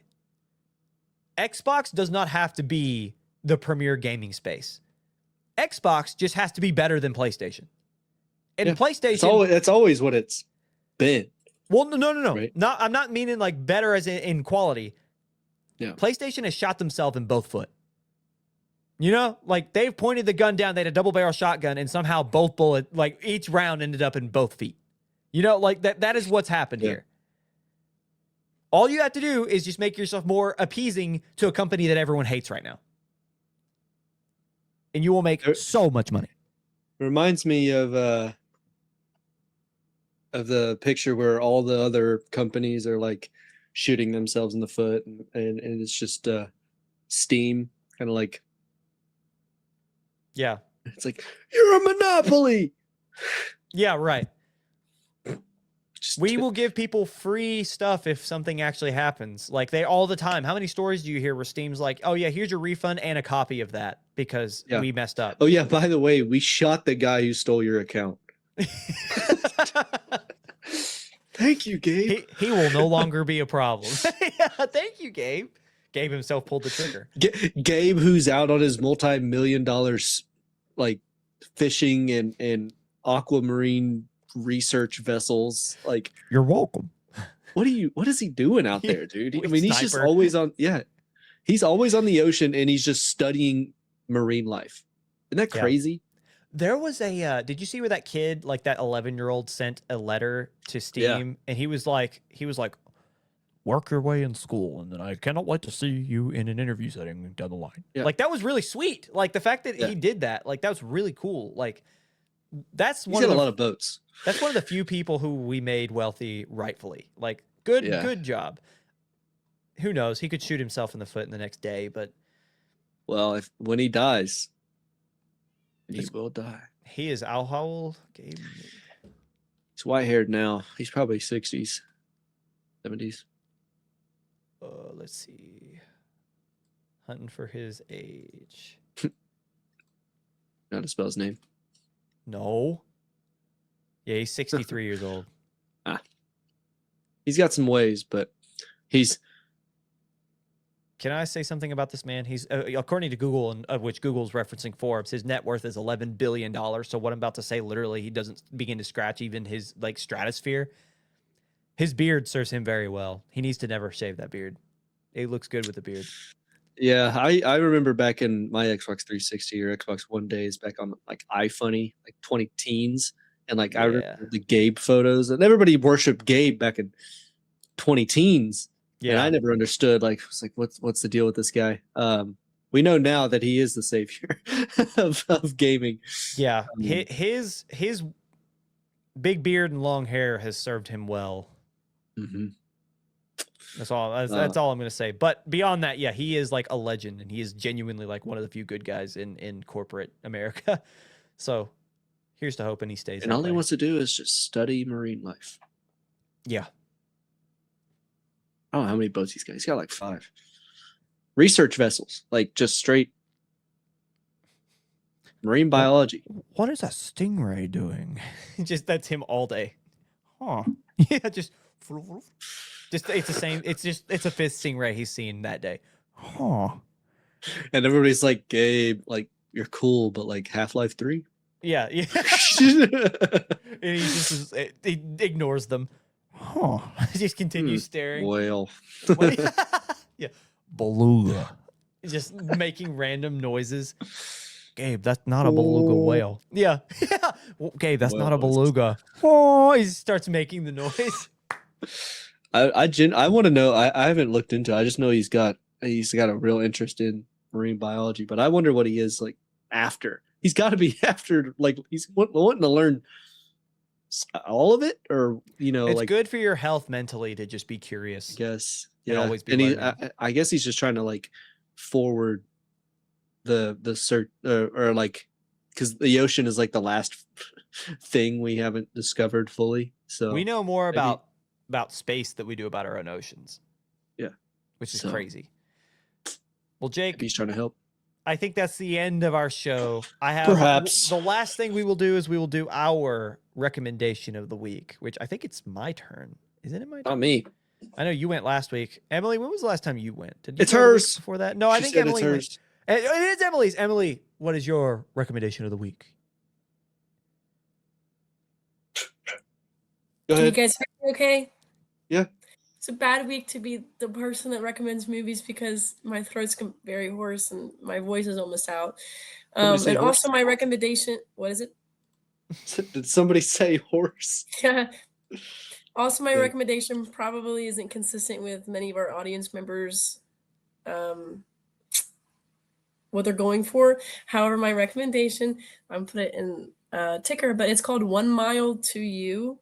And I know this sounds like a rom-com, but if you are the kind of person that likes movies that are incredibly realistic and they hit you emotionally because all of the things that happen in the movie can happen in real life, and you're someone that likes to feel all the feelings and experience grief because feel someone else's grief as they are experiencing it, because it may validate your own emotions and stuff. This is definitely a fantastic movie. There are some touches of romance in it, but really it's about this one, I think he's a recent high school graduate, his coping with something very traumatic that happened, and he's ready to just throw his life away. But by happenstance, he like stumbles upon someone who helps him find passion in running again, which is something that Mm. he partook in before the accident, before something the traumatic thing that happened, and so he's bringing back that spark and trying to get him to love it again. So he wants to like live again, and it's a very powerful, very impactful um, film. And I'm telling you, the acting is phenomenal. So if their emotions are making me feel their emotions like immediately, I don't have to try. Then I know that the acting is fantastic. So I'll put it in there. Any questions? No, that sounds actually like fantastic. Thank you very Oh, much. it's very good. It I watched it back in high school and I just cried like over and over again because I felt this boy's pain. Like I felt exactly what he was going through, even though I had never gone through something like that before. It's really good. There's little bits of humor, little bits of romance here and there, but really it's just focused on this one boy's journey to recovery and coping. Cool. Thank Very you cool. That's very amazing. much. Go Yeah, thank watch you One guys. Mile to You, ladies and Yeah, gentlemen. you might have to watch it on like Tubi or something. There's not really many streaming platforms to find it on, but That's okay. Movie. okay. Thank you guys. Of course, thank you. And that, ladies and gentlemen, will conclude Beyond the Screen for the first week of July. Again, we're over halfway through the year. Thank you guys so much for being with us, and can't wait for the rest of the year with you guys. See you guys next week. Bye-bye.